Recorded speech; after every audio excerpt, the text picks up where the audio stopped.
UARTS 175 is a brand new one-credit course called Multidisciplinary Creative Projects, and it allows our UARTS students kind of at the end of their program to come together and to work on their very own kind of self-designed artistic projects. And it's often a ton of fun for the students. They have a lot of kind of creative liberty and fairly few restrictions after coming out of courses like UARTS 150 that have a lot of conditions and restrictions. I think it's very liberating for a lot of students. So our project focused on pretty much the combination of creativity with caffeine, and it was centered around the theme of grind. When we were first thinking about grind, we were talking about hustle culture and really pushing yourself to the limit.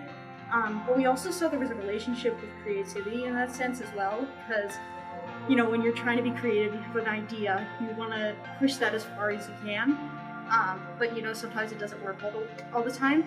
But when we were doing some more research, we realized there was a connection between caffeine's effects on creativity, but we were getting differing responses about that based on the research. We saw some articles that said it boosted productivity, but it didn't boost creativity. Other ones saying it was very helpful for it, helped with new ideas.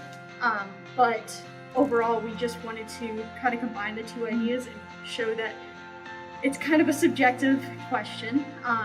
And, you know, creativity itself is subjective. And we wanted to show that there's many possibilities with what can happen with it. We all did a coffee painting, two actually. One when we were decaffeinated and did not have any caffeine in our system, and then one when we were caffeinated and actually had the energy from that. One of the impactful things about UARTS 175 is that we're not just trying to create, fun artistic projects. We're trying to do that, but we're also trying to create artistic projects that have some sort of artistic message or intent. Ideally, when someone views our art projects, they come away with some sort of new idea or some sort of new thought, right? They maybe introspect a little bit.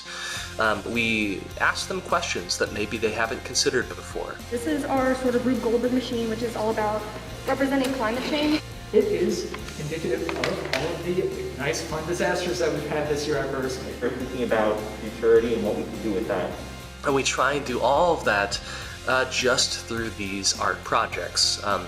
Maybe someone's just looking at a sculpture, or someone is reading a poem, or someone is visiting a website. The challenge for us becomes, how can we evoke questions and interesting introspective thoughts just through these mediums? And it can be very tricky. Sometimes people interact with your art project and they get an impression or an idea that you weren't expecting at all. So it can be very challenging, but also a very interesting time. There we go. Okay.